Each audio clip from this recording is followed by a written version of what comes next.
Boa noite, então, gente. Hoje eu confesso que eu até cheguei aqui um pouco meio desanimado, meio triste. Parece que a minha energia estava lá embaixo, mas quando eu cheguei aqui, vocês estavam no maior alto astral, acabou me contagiando, viu? Até agradeço, porque realmente tem dias que a gente não tá 100%, né? Cheguei cantando força. Foi, mas você foi a principal hoje. Você foi a protagonista hoje. Ah, meu filho, não é só você não. A gente tem que arrastar um pouco. Tem, é por isso que um ajuda o outro, né? Quando chega aqui. A gente troca essa energia e acaba, né, dando uma melhorada. Então, estudar em comunidade, orar em comunidade, né? Em grupo. É. Tem tanta coisa boa, inclusive essa, que eu acho que ela vai ser. Exatamente. Quem descobre isso não larga mais, né? Verdade. Bem, gente, então, a gente está hoje na página 111, no capítulo 4 do segundo livro, Pluralidade das Existências. E hoje a gente vê na página 111.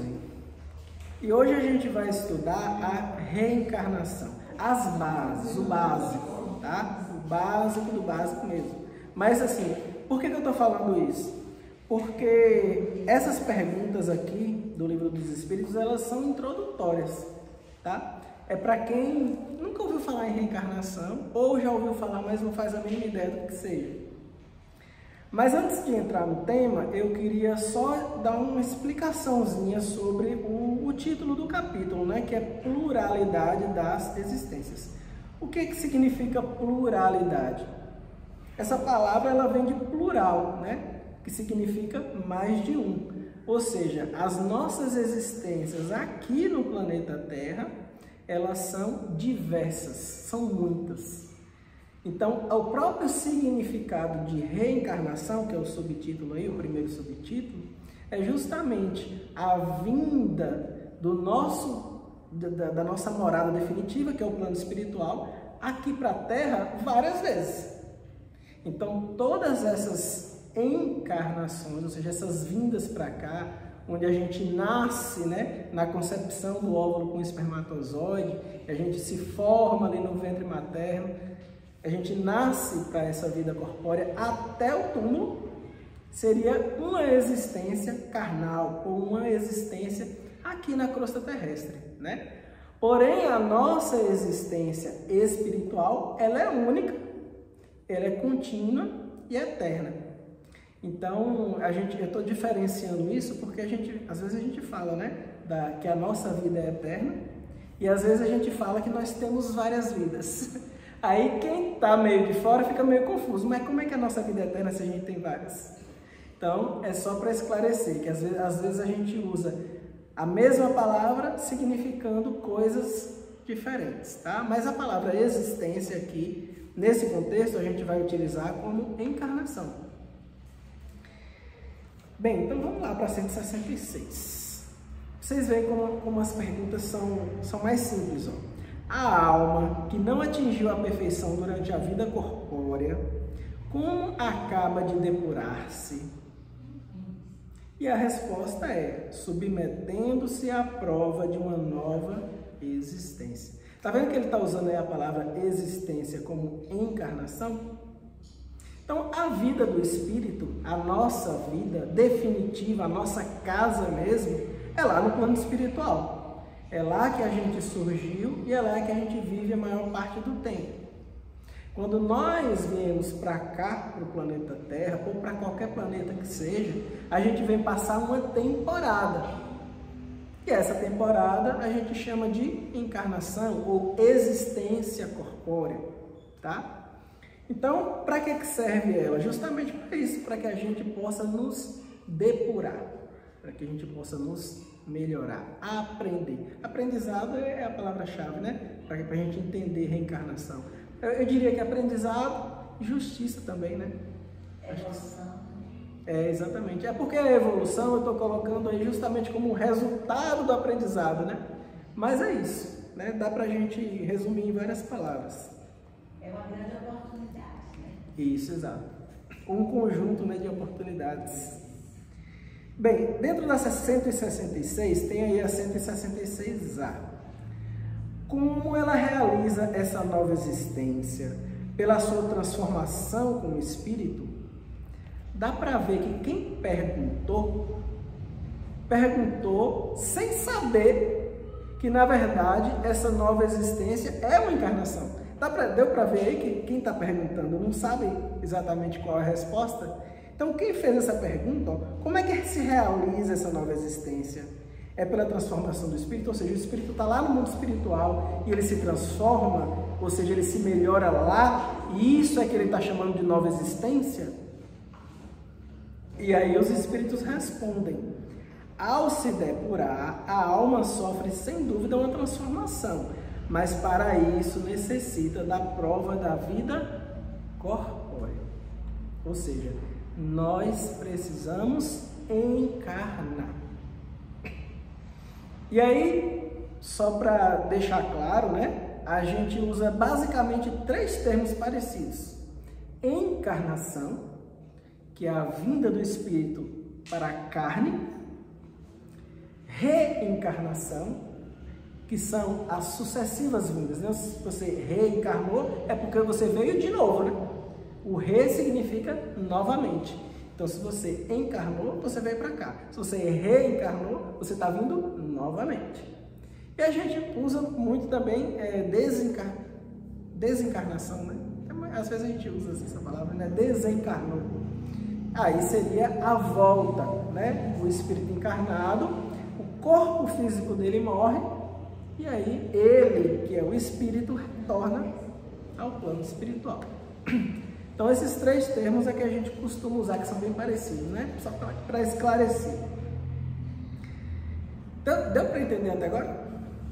Que assim, como a maioria aqui já é espírita de muito tempo, então é a mesma coisa de ensinar 2 mais 2, né? Para o pessoal que já... Mas é só para esclarecer esses termos aí. 166B. A alma tem muitas existências corpóreas, ou seja, são muitas encarnações. Eu acho essa pergunta, ela, apesar de ser básica, ela é muito interessante, porque tem muita gente que é bem equivocada com essas coisas. Eu já vi várias pessoas chegarem para mim e falar: eu acho que depois que eu morrer nessa vida, eu acho que eu não reencarno mais. Aí eu viro para essa pessoa: talvez até você tenha, né, essa impressão. Tem uma resposta bem dura. Mas eu sinto te dizer, mas você ainda vai ter talvez algumas milhares ou talvez alguns milhões. Porque a gente não tem ideia, gente. A nossa alma, nós como alma, nós como espíritos, nós somos imortais. Quando a gente fala imortal, a gente está falando em infinito.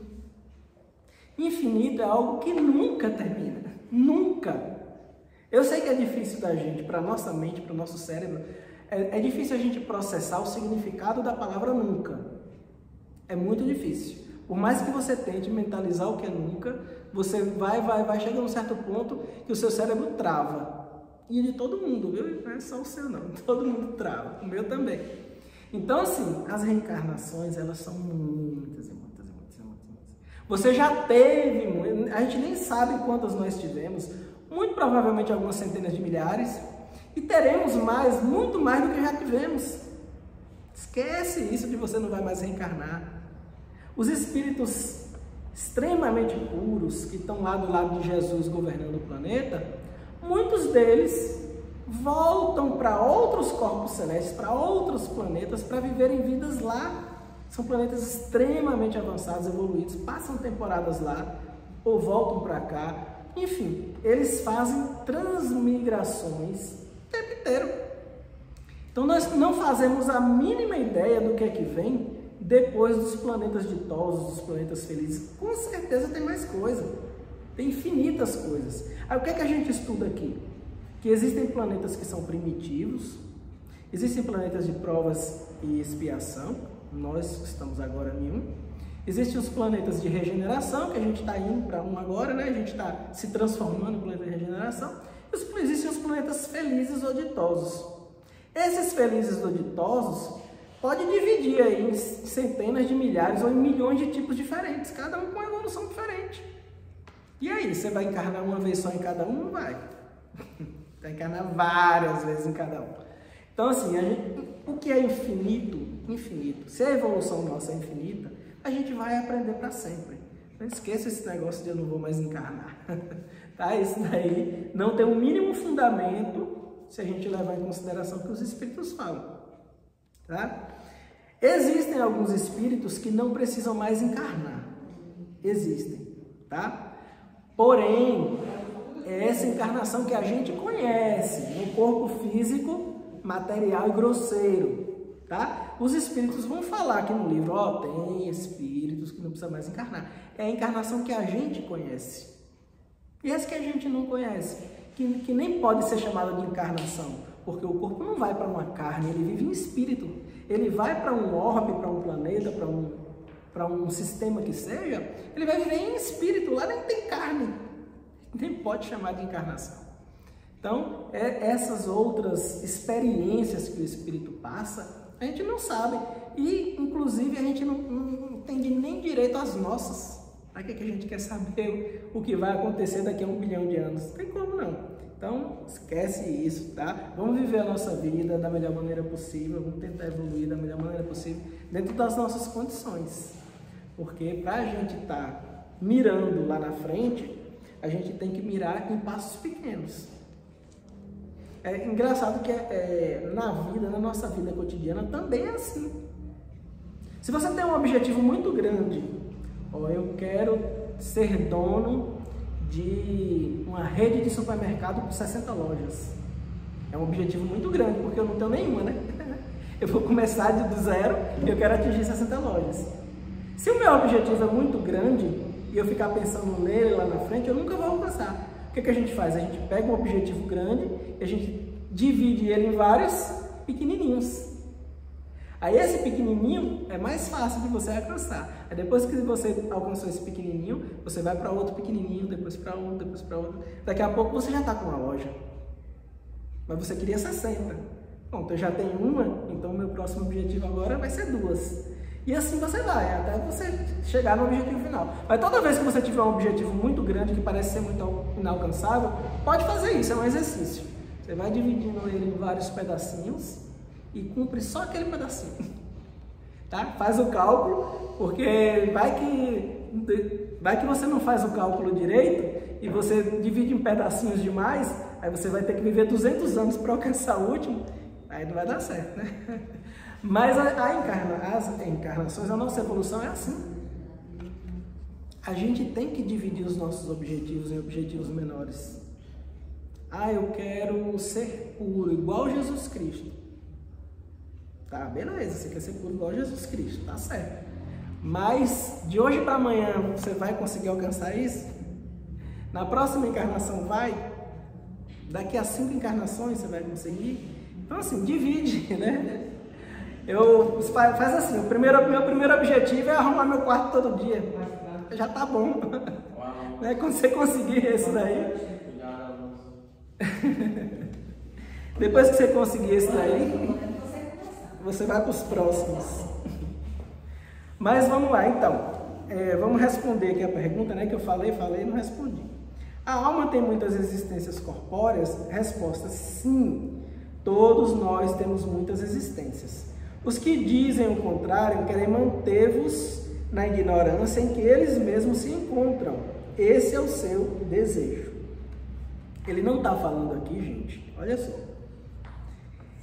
Ele não está falando aqui que pessoas encarnadas que falam para as outras que reencarnação não existe, é que querem nos manter na ignorância. Não, ele está falando de espíritos que se comunicam com o médium.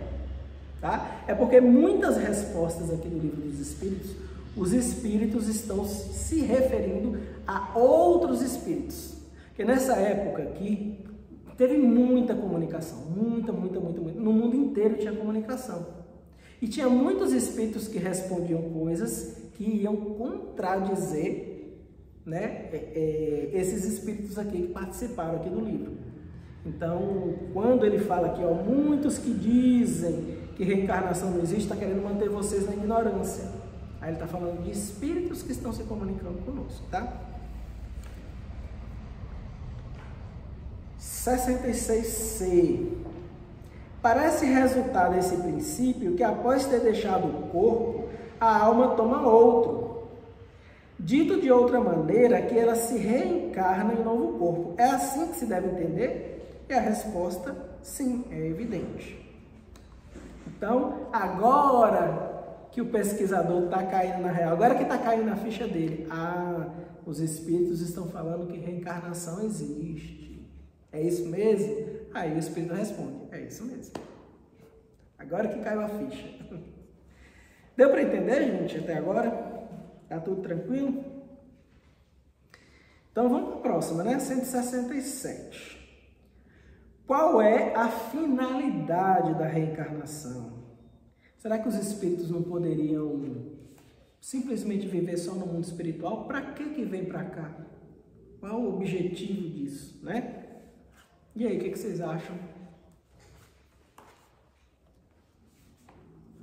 Dava para resolver tudo por lá mesmo, sem ninguém precisar encarnar, entrar em um corpo físico, sujeito a dores, a nos arrastar, né? A nos arrastar num corpo pesado, né? Num corpo cheio de limitações. E aí? Tem a questão do esquecimento. Tem a questão do esquecimento. Exato, exatamente. Que às vezes a gente vem numa reencarnação conviver com pessoas difíceis, muito difíceis. É por isso que a gente fala que o lar, a família é o laboratório. Isso. Mais importante do espírito. Por quê? Porque sem o esquecimento, como eu poderia conviver com alguém que me assassinou? Que me fez um mal muito grande? Que me traiu? Né? Que me levou à bancarrota? Que fez algo de muito ruim ao filho meu? Como eu poderia conviver com essa pessoa, com esse espírito? Então, o esquecimento é uma bênção de Deus. Exatamente. E ele só é possível na reencarnação.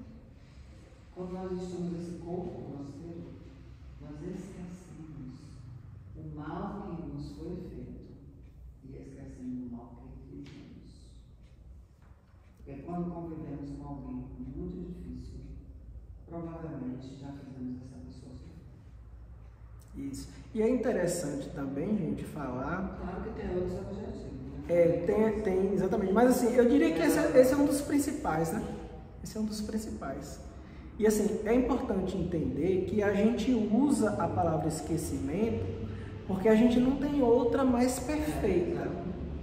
Por quê? Porque assim, a gente mantém o nosso aprendizado. Se você já aprendeu que roubar está errado, você não vai roubar. Se você já aprendeu que cometer crime está errado, você não vai cometer. Ah, mas como se eu já esqueci? É porque a palavra esquecimento, assim como quase todas as palavras do nosso vocabulário, os próprios espíritos falam que são palavras imperfeitas. Elas não conseguem expressar tudo que existe. Então, assim, é a mesma coisa de você andar de bicicleta. Você pode nem lembrar do dia que você aprendeu, mas se te der uma bicicleta, você vai andar. Você pode não lembrar do primeiro dia que você escreveu o seu nome, mas se eu te der um papel e uma caneta, você vai conseguir escrever. Então, assim, a palavra esquecer, a gente tem que usar ela porque a gente não tem outra, mas é um esquecimento relativo, né? A gente esquece das experiências, mas não esquece do aprendizado. É tanto que tem as crianças, né? Que às vezes com 2, 3 anos de idade pega o piano e toca a Quinta Sinfonia. E aí você fica assim, como que essa criança não teve nem tempo de aprender, toca melhor do que certos adultos que estão tocando aí há 10 anos, né? Ah, porque o cérebro da criança é assim, assado e aprende. Não é, gente. Felizmente não é. Criança de 2, 3 anos aprender a tocar música clássica no piano, me desculpe, tá? Mas não dá tempo não, tá? Se você não tiver experiência de vida passada, pode começar com seus 2 anos de idade. Lá para os 10, 12, você já está começando a ficar bom. Tá? Exato, não tem. Aquilo ali é pura experiência de vida passada. Sabe, falou que uma pessoa te perguntou que se tu acreditava, né, na reencarnação. Tem uma na casa dos pais que ela sempre falou que não acredita, que ela não acreditava de jeito nenhum. E aí a mãe dela tinha falecido, já tem um tempo já, chamava ela de tia Eva. E aí, nasceu uma netinha dela, colocaram o nome de Eva, como uma homenagem. Quando a menina começou a crescer, ela mesma coisa da tia Eva, em pessoas. A mesma coisa que a Tia Eva faz, a menina faz. O andar igualzinho, o rosto é a mesma coisa. Parece que a mãe dela cozinha daí volta. Vai mostrar que realmente é a mesma coisa que ela tia Eva em pessoas. A mesma coisa que você tá na janela, a menina faz. O andar igualzinho. Quando ela fala, Tia Eva, tu voltou, né? Porque é igualzinha. Você pega a foto de Tia Eva pequena e coloca dentro da menina, é a mesma que você tá vendo. Os mesmos traços, mesma coisa. Então, se você olha para o beijinho, como é que pode que ela voltou mesmo? E ela, mesmo ela vendo a neta dela, a cara da mãe dela, que quando ela viu, ela chorou, ela acha que não. Não, talvez assim, porque tem muito dos fatores genéticos. Não tem como a gente afirmar com certeza que uma é a reencarnação da outra. Boa noite, gente. Mas assim, tem uma semelhança. Tem algumas crianças que falam, elas contam o que aconteceu lá na vida passada. Elas relatam mesmo, né? Aí já é um indício um pouquinho maior, porque se você for atrás e ver que realmente aconteceu aquilo, né? É um indício maior. Tinha um menino lá na Índia que era interessante. Ele nunca tinha saído da vila dele, era uma vila muito pobre. O nome dele era Nirmal. E ele falava que ele não era daquela família, porque lá na Índia tem as castas, né? Ele falava que ele não era daquela casta, que ele era de uma casta superior, porque a casta que ele tinha reencarnado era muito pobre, era uma das mais pobres, e ele falava que ele não era dali, ele chorava, ele não queria comer, ele com 4 anos de idade não queria comer no mesmo ambiente que o pai e que a mãe. E ele contava, eu sou de tal cidade, ele nunca tinha saído da vila, eu sou de tal cidade, a minha casa é assim, assim, assim, e eu ganhei uma chave do meu cofre, o meu cofre está em tal lugar, assim, assim, assim, assim. Ele contava, ele falava tudo. E aí o tio dele uma vez resolveu pregar uma peça com ele. Falou, ele já tinha uns 6 anos. Ele falou, não, eu vou te levar nessa cidade. Aí ele pegou um ônibus que ia para outro lugar. Na hora que o ônibus saiu, ele falou, não é aqui, é para lá. E aí ele falou, não, será que é verdade? Porque esse menino é muito pequeno, ele nem sabe para onde é que fica a cidade. Ele falou, não é aqui, é lá, é naquele lugar e tal.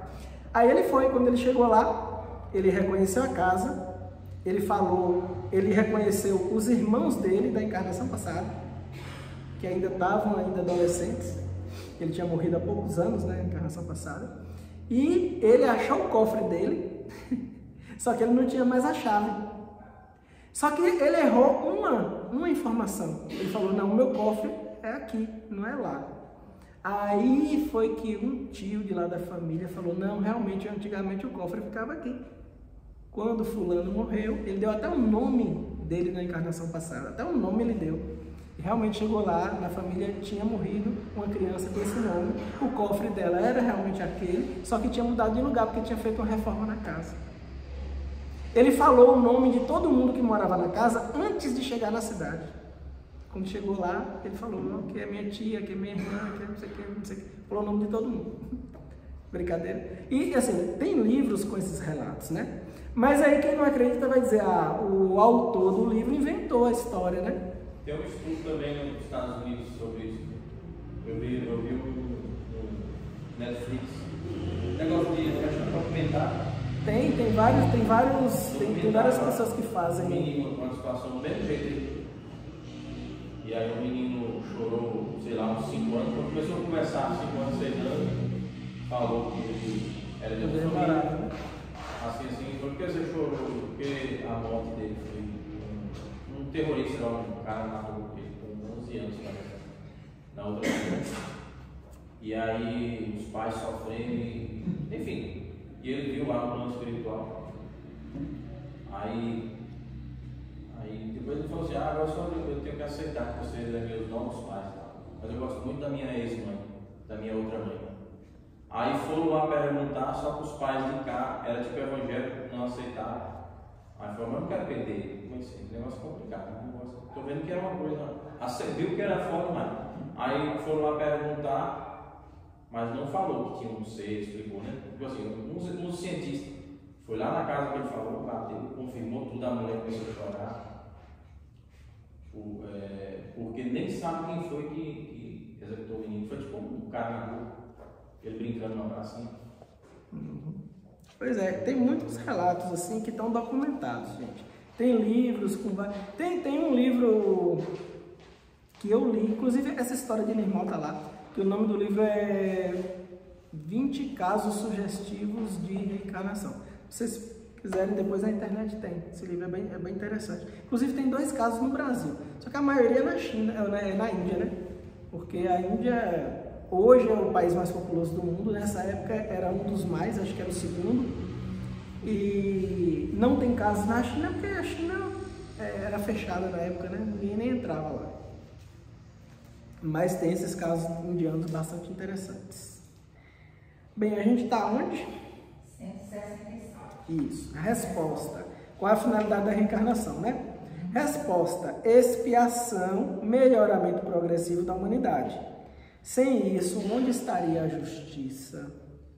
Fabrício, tem uma coisa importante que eu gostaria, que eu acho que muitas pessoas têm dúvidas sobre isso. Na questão da reencarnação, o que é uma expiação e o que é uma prova. Sim. Quer falar? Não, pode falar. A gente às vezes divide, mas a gente pode usar também como sinônimos, mas normalmente a gente divide, né? Que a expiação é você passar por aquela, vamos dizer assim, expiar seria você passar pela situação para você meio que sentir na pele, né? E a prova, ela é quando você coloca em prática aquilo que você aprendeu durante o processo de expiação. Mas tem várias maneiras de explicar, né? Se você quiser. São os ouvidos, né? Isso. As duas são ouvidos. Exatamente. Porque muitas vezes alguém te fala, ó, é melhor você não falar mal de ninguém, porque isso não é legal, isso vai atrapalhar a sua energia pessoal, isso vai atrapalhar o seu processo evolutivo e tal. E você ouvir, você até concorda, mas na hora H, você vai lá e fala, entendeu? Aí o que é que acontece? Aí às vezes acontece de você ter que passar por uma situação onde também falaram mal de você, para você sentir na pele que você não deve fazer igual. Entende? Então, muitas vezes, a gente, para aprender as coisas, a gente tem que passar por aquela experiência. E às vezes a gente não entende isso. A gente pensa que só ouvindo ou só observando a experiência dos outros que estão à nossa volta, a gente acha que já é suficiente. Só que aí, volta e meia, a gente se pega cometendo aquele mesmo delito, né? A gente se pega cometendo aquele mesmo erro. Aí é que a gente tem que passar pelo processo, a gente tem que passar pela experiência, para a gente sentir na pele que realmente a gente não deve fazer daquela forma, tá? Então, o processo às vezes vai por esse caminho. 168. O número de existências corpóreas é limitado ou o espírito se reencarna perpetuamente, para sempre? Bem, vamos ler a resposta, né? A cada nova existência, o espírito dá um passo na senda do progresso. Quando se despojou de todas as impurezas, não precisa mais das provas da vida corpórea. Então, vai chegar um momento que o espírito não vai precisar mais passar por essas provas da vida corpórea. Só que a gente não sabe daí para frente o que é que vai ser, né? Talvez os espíritos estão falando aqui, vida corpórea, vida em um corpo grosseiro como o nosso. Vida na carne mesmo, né? Como o nosso. Vida orgânica, biológica. Mas a vida espiritual, ela é eterna. E o aprendizado também é eterno. Então, daí para frente, outras coisas virão. Nós não sabemos o quê. A encarnação é uma série de ciclos. Pode ser que tenha outros ciclos lá para frente. Ninguém relatou aqui para a gente no livro, mas a gente não sabe. o que nos espera. O que nós sabemos é que o aprendizado, ele não tem fim. E também, conforme você vai se desligando da vida material, eu já li sobre isso, né? Isso. E quanto mais distante você vai ficando da materialidade, você vai evoluindo e vai diminuindo as suas... A necessidade, né? Ele é em missão, né? Isso. As necessidades da vida corpórea, elas vão meio que deixando de fazer sentido para o espírito. O que o espírito possui, o que o espírito não perde é a empatia por aqueles que ainda estão nos estágios anteriores, né? Então, quando a gente atinge esses níveis, aí muitos vêm como missionários, às vezes.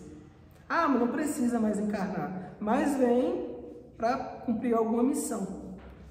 A gente sempre fica, o pessoal sempre tem dúvida, né? Ah, será qual vai ser? Será qual foi a minha missão?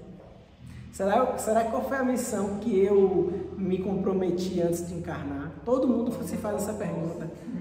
O seu propósito foi fazer o bem e melhorar os seus problemas, tá? Quem tem missão é aqueles espíritos lá muito à frente da sua frente. Esqueça a sua missão. Sua missão é se melhorar, tá? De todos nós aqui.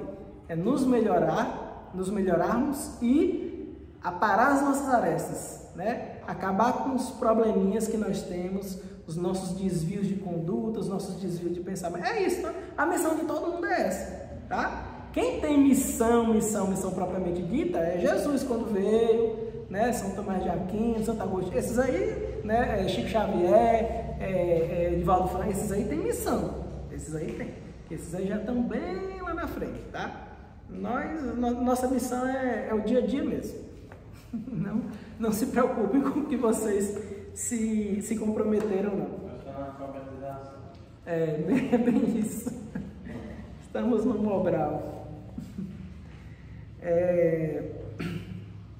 Então, 169 agora, né? O número das encarnações é o mesmo para todos os espíritos em geral? Bem, a resposta é não. Aquele que avança rapidamente se poupa das provas. Não obstante, as encarnações sucessivas são sempre muito numerosas, porque o progresso é quase infinito. E aí, tudo bom? Olha só, né, gente? Então, são muito numerosas. Eu acho que os espíritos, eles nem querem falar em números para não assustar a gente, para não desanimar ninguém. Mas dizem que são muito numerosas, tá? O que é que significa muito numeroso para eles, a gente não sabe, nem queira saber. Porque realmente vai ser algo... Mas eles estão entrando, né? Quando eles falam do átomo ao... exato. É uma longa viagem. É uma longa viagem. Mas eu acho que é uma viagem que vai ficando cada vez melhor. Exatamente, mas a questão é essa, é porque nós somos ansiosos. A gente acha que tem que chegar no fim da linha. Não, gente.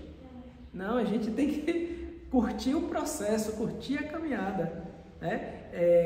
Na verdade, a parte mais interessante de tudo é você saber viver, é você ter uma vida leve, ter boas condutas, porque aí sempre vai ficar melhor, você sempre vai ter experiências cada vez melhores, né?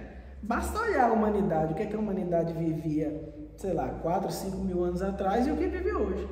Aí você olha para um programa sensacionalista, né, um jornal que só fala de crime, aí você fala, gente, a humanidade está degenerada, o mundo está se acabando, os tempos estão chegando. Nada disso, gente. Acaba com isso. Se esse jornal rodasse no tempo de Cristo, vocês vão ver 50 mil pessoas crucificadas no mesmo dia. Quieta com isso. Entendeu? Aqui a gente vê um crime por dia, 2, 3. Então, quieta com isso, tá? Vamos parar. vamos cair na real e botar o pé no chão, tá? O mundo hoje, ele é extremamente... O mundo nunca foi tão bom quanto hoje.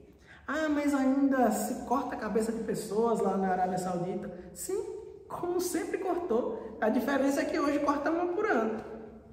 Se você pegar 1000 anos atrás, cortava 100 mil por ano. A diferença é essa. Agora... a gente meio que não sabe interpretar, mas é porque nós não somos gratos.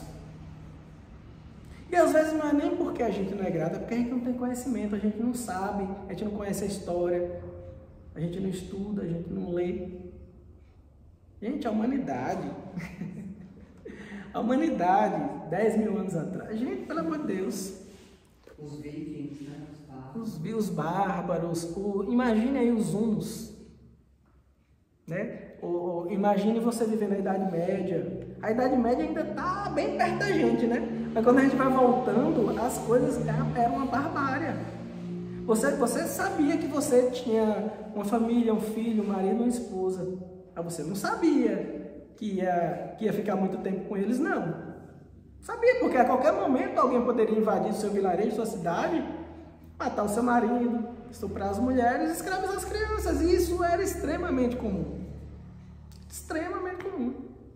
Então, isso era para todo mundo, era para o mundo inteiro. Vocês acham que as tribos aqui do Brasil estavam livres porque não conheciam os europeus? Não. Até hoje existem tribos indígenas em que várias ONGs fazem campanhas contra o infanticídio. Campanhas. Por quê? Porque se a mulher está grávida e o marido morre, ela não tem como cuidar daquela criança. Porque as tribos, a maioria das tribos indígenas aqui do Brasil, a mulher cuida da criança enquanto o marido sai para caçar, para pescar, para colher alguma coisa. E é assim. E se você não tiver um marido, você vai atrás de comida como? Você acha que os outros vão atrás para você? Não vai. Então o que elas fazem? A criança nasceu, elas enterram viva. E é assim. Até hoje tem muita gente que faz isso. E aí as ONGs ficam ali de olho naquela mulher. Porque já é da cultura. Aí eles esperam, geralmente elas fazem isso de madrugada, e eles vão lá desenterrar a criança. Aí desenterra, a criança está lá chorando, leva para um orfanato. Tem orfanatos com centenas de crianças indígenas assim, aqui no Brasil. Parece que não nasce deficiente também. Também, entendeu? Então assim, volta no tempo para ver como é que era. Gente, quando eu cheguei aqui, os ciganos fazem uma seleção. Você vê, tem 41 anos. Faziam seleção, né? Se nascesse com defeito, eles não davam comida. Aí, mas por que essa criança chora tanto? Por que essa criança... Aí eu pedi a Sérgio, ou seja, pelo amor de Deus, acho que a mãe não tem condição de levar. Aí foi que eu fui entender. Sérgio foi lá, cuidou a criança desidratada, desnutrida, a mãe com peito cheio de leite. Aí ele olhava tudo, a criança defeituosa, né? Qualquer tipo de defeito. Não dá, porque eu não compraria também. Eles não fazem autista. A documentário do Mato, a criança já tinha 6 anos. não era isso, não. É uma criança que Você até 3 anos, não. Porque não, você matou. Isso. As sociedades antigas, inclusive até hoje algumas sociedades ainda têm algumas cidades para acolher as viúvas. Né? Sociedades antigas tinham locais onde as viúvas iam, porque depois que o marido morria, como as sociedades eram machistas, né? A mulher não podia exercer nenhum tipo de trabalho remunerado, aí essas viúvas iam viver juntas para uma ajudar a outra. inclusive, E morriam a lá. maçonaria fez esse trabalho muito bem. Exatamente. A maçonaria botava os envelopes toda semana com dinheiro da feira, de madrugada na casa das viúvas. Porque elas não tinham. Porque se a sociedade soubesse, ia recriminar, né? Porque era cultural. Exatamente, era cultural que elas fossem para algum lugar onde cada uma se virasse. O Império Assírio, Tipo, gente, virou um leproso. o Império Assírio, por que que era tão temido o Império Assírio? Isso antes de Jesus, antes de Cristo, né? 500, 600 anos antes de Cristo, o Império Assírio era extremamente temido por causa da perversidade. Eles chegavam, as cidades eram todas no deserto, né? E eles chegavam ali, dominavam aquela cidade. Para as pessoas não se rebelarem, eles escolhiam ali 20, 30 pessoas. Eles já dominavam a técnica do aço nessa época. E eles passavam a palha de aço no corpo dessas pessoas, retiravam a pele inteira e enterravam só com a cabeça do lado de fora na areia quente. As pessoas vivas. Quem é que ia se rebelar contra um império desse? As pessoas não se rebelavam. E o Império Assírio dominou todo mundo, inclusive até Israel foi dominado pelo Império Assírio na época, né? Ali pelo ano 722 a.C., toda aquela região ali do norte da Palestina foi dominada pelo Império Assírio. Inclusive até os sírios foram dominados pelos assírios. E era assim, era dessa forma. Hoje a gente sabe, apesar de cruel, a gente vê como melhorou. Como melhorou. A gente tem que ser grato, né, por tudo que aconteceu, pela vida que nós vivemos hoje, que é totalmente, apesar de ainda existirem os crimes, apesar de ainda existirem todos esses processos que a gente sabe que existem, né? Mas o mundo nunca foi tão bom quanto hoje. Nunca foi. Mas vamos lá, né? Vamos continuar. Estamos na 160. Última pergunta, 170. 170, não é isso? Pronto, achei aqui. Em que se transforma o espírito depois de sua última encarnação? Bem, ele dá uma definição aqui: espírito bem-aventurado ou espírito puro. Tá? É só um nome, é só uma palavra para a gente identificar e diferenciar. Mas é como eu falei, como existe um aprendizado eterno, nem todo espírito puro tem o mesmo conhecimento, nem todo espírito puro tem o mesmo grau de adiantamento, nem todo espírito puro tem a mesma pureza, tá? Tem uns que chegaram ao estado de pureza agora, tem uns que estão aí há 1 bilhão de anos. Então, lógico que um vai ser totalmente diferente do outro. E a gente não sabe como é a vida deles, a gente não sabe o que é que eles fazem, a gente sabe que muitos deles ajudam a fazer a tentar equilibrar energeticamente os planetas, os sistemas solares. Muitos deles fazem reuniões nas estrelas, como se diz, né? Tem alguns espíritos que relatam isso, para emanar energia ali para todos aqueles sistemas de planetas que estão ali girando ao redor da estrela. Então tem muitos relatos, mas a gente na verdade só ouve e a gente não sabe exatamente o que é que acontece, porque é uma vida muito distante da nossa. É uma realidade que a gente vai demorar muito para alcançar ou para saber como é que é, né? Porque está bem distante realmente. Bem, gente, então a gente encerra, né, hoje as nossas questões. No próximo encontro a gente vai falar sobre justiça da reencarnação, que é um texto, na verdade, que a gente vai ler, uma pergunta só e um texto. Vocês têm mais alguma dúvida, querem perguntar alguma coisa, fazer alguma colocação? Ou tá tudo muito fácil? Tudo tranquilo? Então vamos encerrar, né?